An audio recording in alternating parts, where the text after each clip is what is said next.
시편 6편은 7대 참회시, 시편 150편 가운데 7개의 참회시가 있습니다. 그러니까 보통 회개한다. 참회라고 하는 것은 자기의 잘못을 깨닫고 깊이 뉘우치는 것을 우리가 참회라 이렇게 이야기합니다. 참회나 회개시 같은 의미이겠고요. 참회란 말이 조금 더 큰 포괄적인 의미를 가지고 있다 이렇게 보여집니다. 7개의 그런 참회시 가운데 첫 번째 등장하는 참회시이고요. 우리 시편에 지금 우리가 함께 1편부터 쭉 보고 있지만 보통 1편을 전체 이 150편 가운데 서론이라 이렇게 보통 이야기를 하는 그런 분류법을 지금 많이 이제 사용합니다.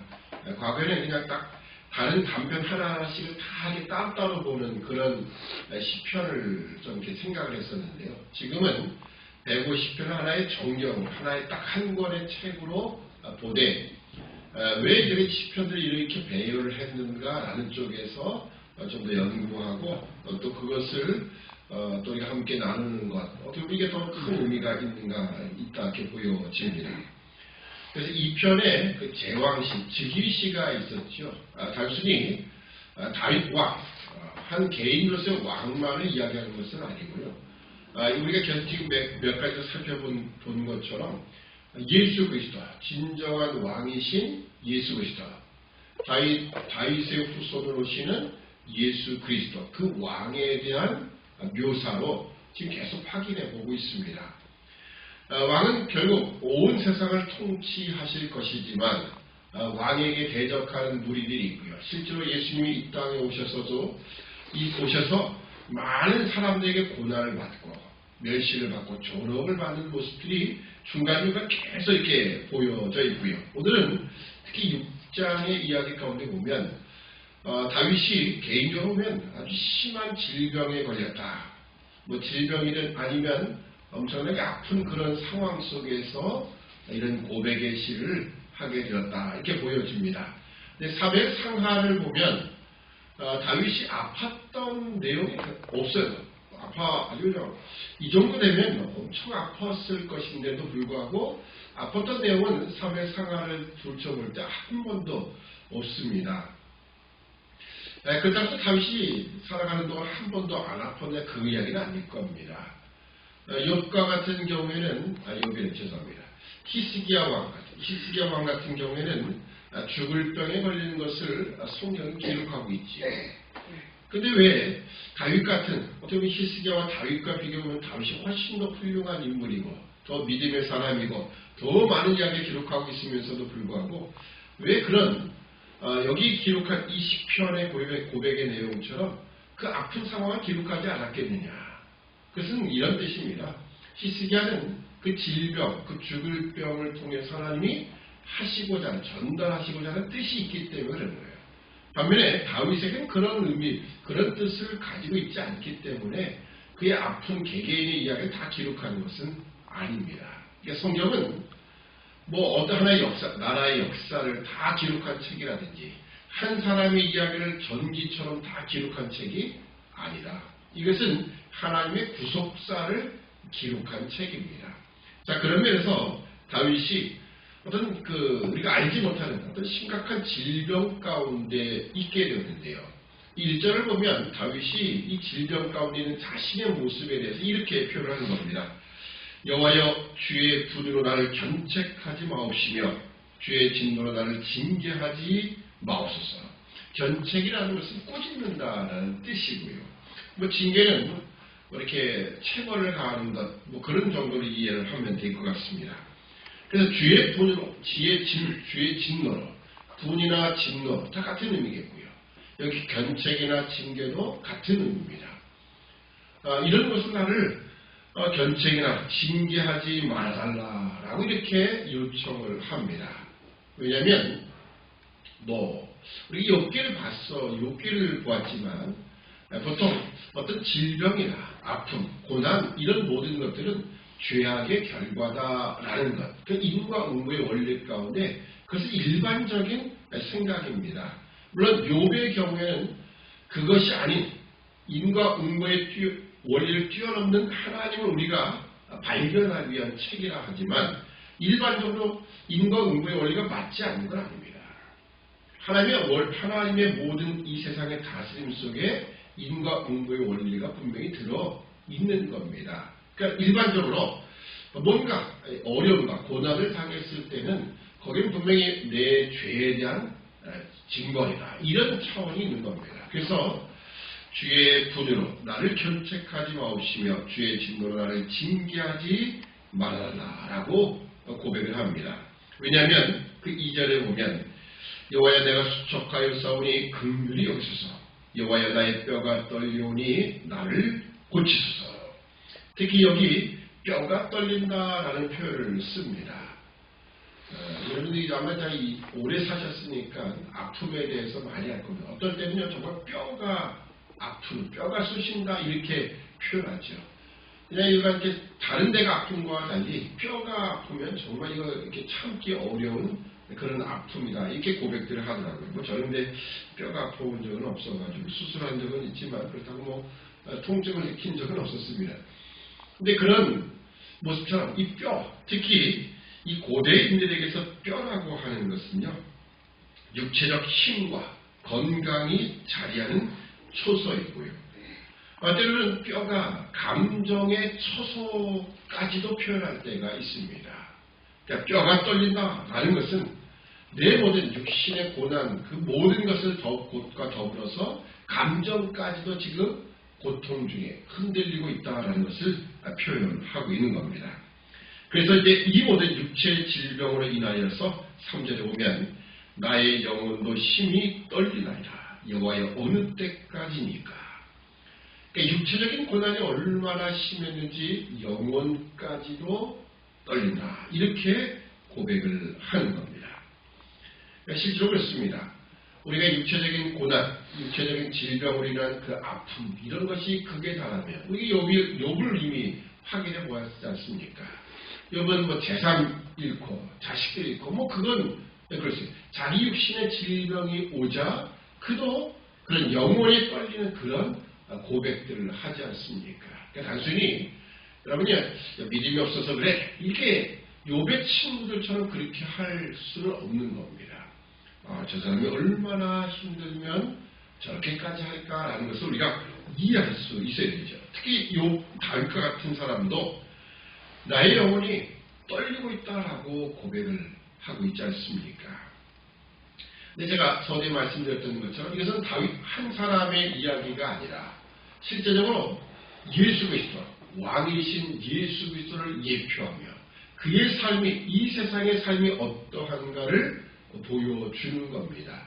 히브리서 4장 15절에 있는 것처럼 우리 대제사장, 우리에게는 큰 대제사장은 우리의 연약함을 체휼하지 아니하신 분이 아니라 우리의 모든 연약함을 다 체휼하신 분이다라고 이야기를 합니다.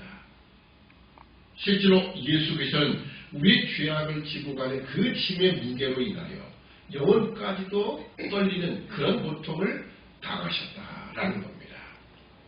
겟세마네 동산에서 기도하실 때로 아버지 할 수만 있거든 이 잔을 내게서 옮기시옵소서라고 기도를 하는 거예요. 물론 이걸 피하고 싶습니다. 그런 차원은 아닙니다.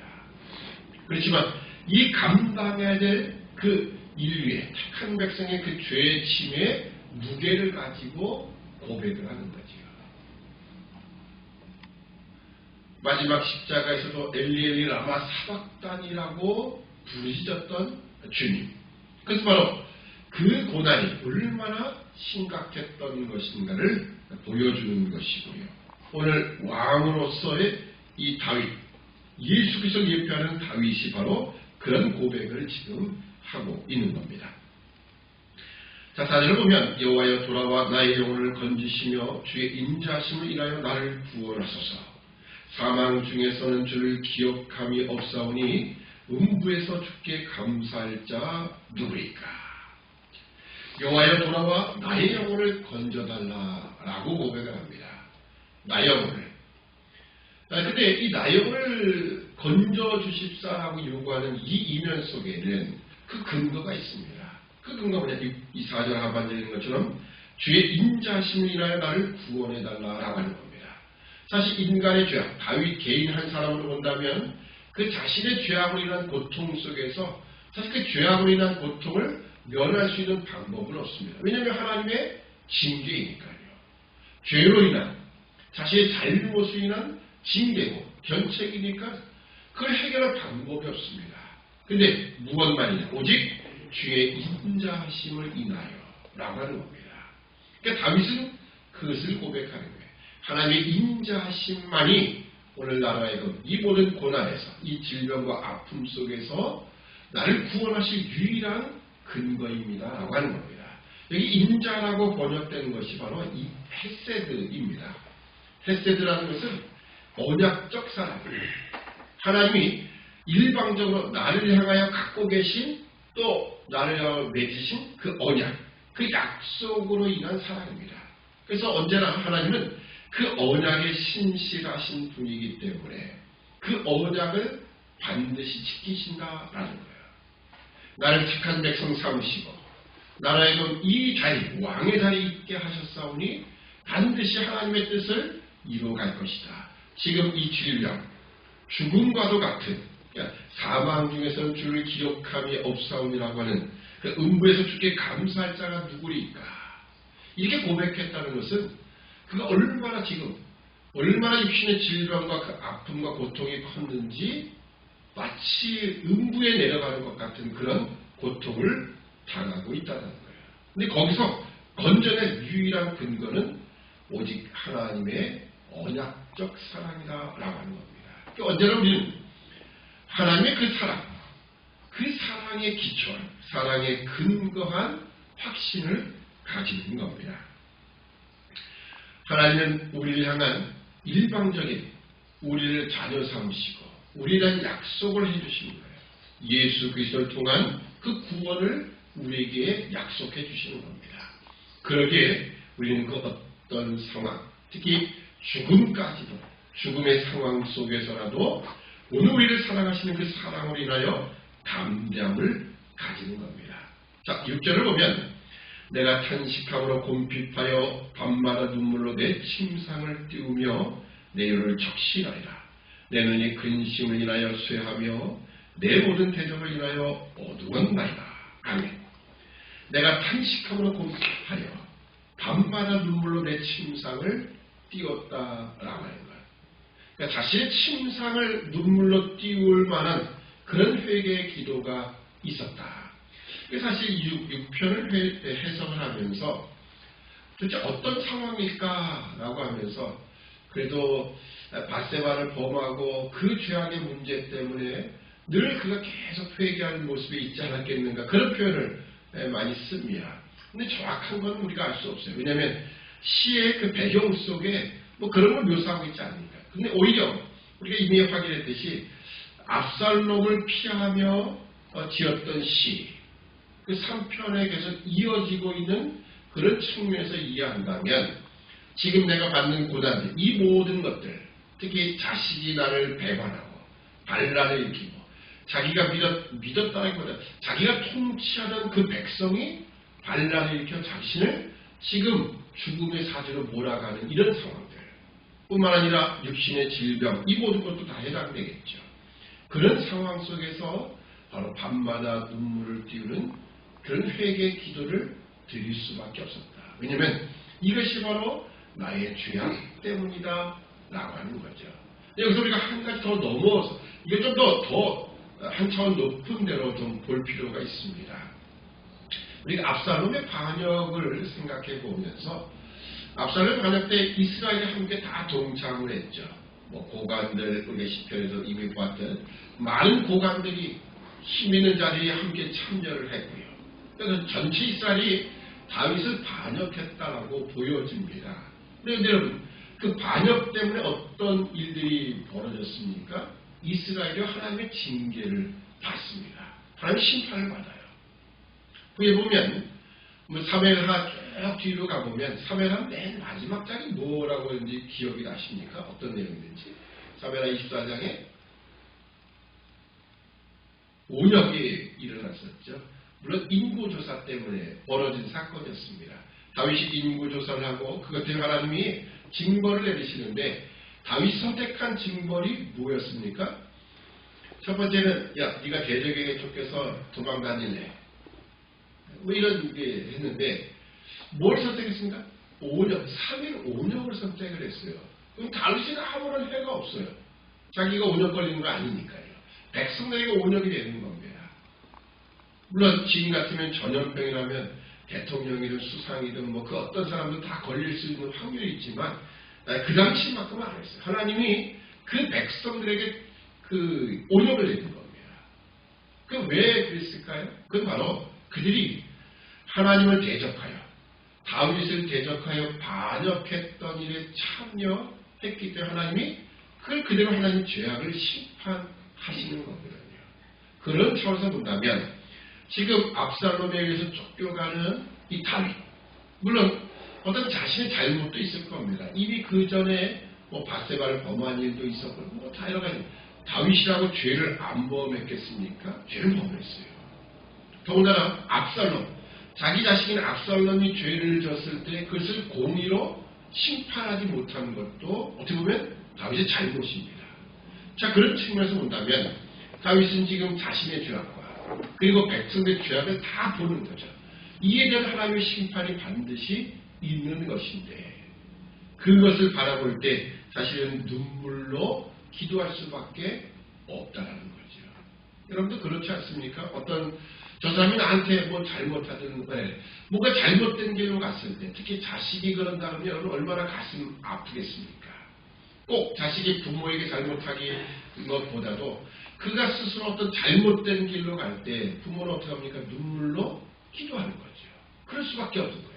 지금 어떻게 보면 압살롬에게 지금 속하여 하나님 나라를 대적하고 있는 이 백성들을 볼 때 단순히 자신의 육체적인 질병 이것뿐만 아니라 지금 눈물로 지금 침상을 젖을 만한 침상을 띄울 만한 그런 기도를 드린다라고 하는 것은 앞으로 당할 그들의 모든 이 환난의 모습 하나님의 심판의 모습을 바라보며 바로 눈물로 기도할 수밖에 없다라는 겁니다.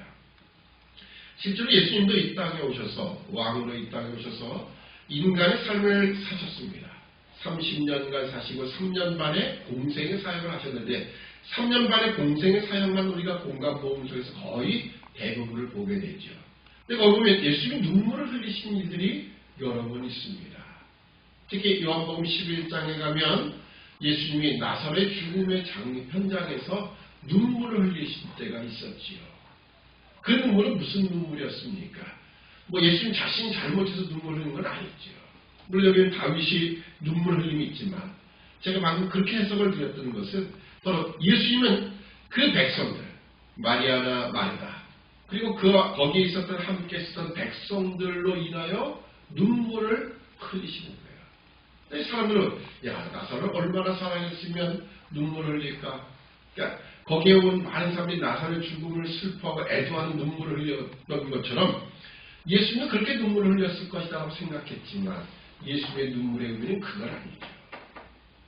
부활의 주님, 영광의 주님, 그들을 다 구속하셔서 마침내 영원한 구원의 자리에 이르게 하실, 영원한 생명과 부활의 자리에 이르게 하실 그 주님을 알아보지 못하는 무지몽매한 백성들, 앞으로 자신을 십자가에 내몰고 결국 그런 악함을 택할 수밖에 없었던 그들 향한 눈물 아니겠습니까? 예수님이 민망히 여기셨다라는 표현을 많이 씁니다.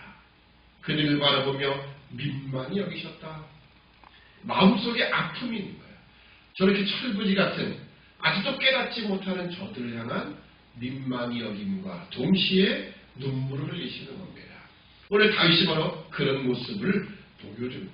단순히 자신의 죄악 때문만은 아니라는 겁니다. 물론 예수께서는 죄악이 없으시죠. 히브리서 4장 15절 16절에는 그 대제사장은요 죄는 없으십니다. 우리 연약함을 다 체험하셨지만 죄는 없으시다라고 이야기를 하는 겁니다.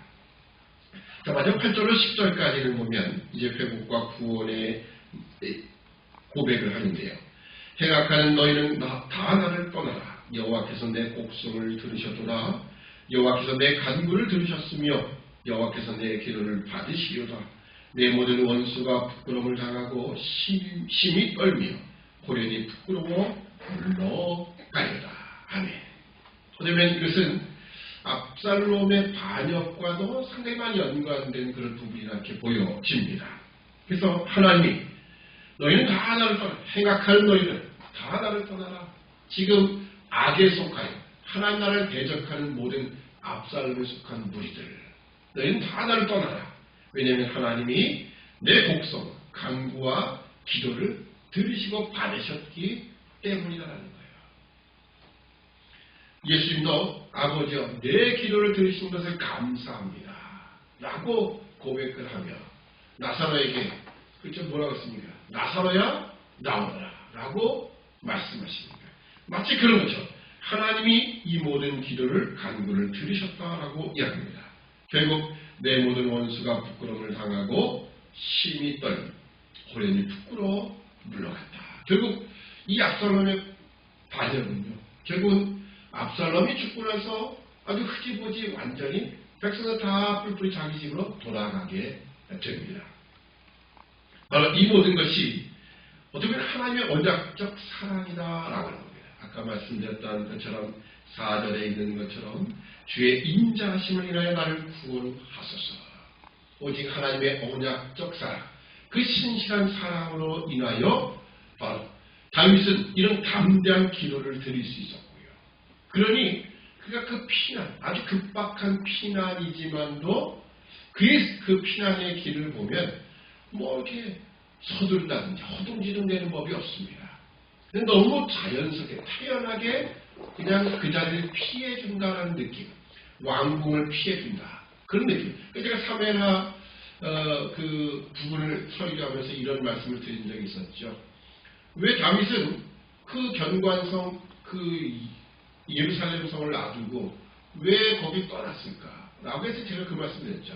그러면 거기서 만약에 다윗이 지키고 있었다면 어떤 일이 벌어졌냐? 더 피비린나는 동족 상자의 비극이 일어나는 겁니다. 왜냐하면 성을 공격한다는 게 쉬운 일이 아니에요. 그러면 성을 공격하기 위해서 얼마나 많은 사람들이 희생을 했겠느냐.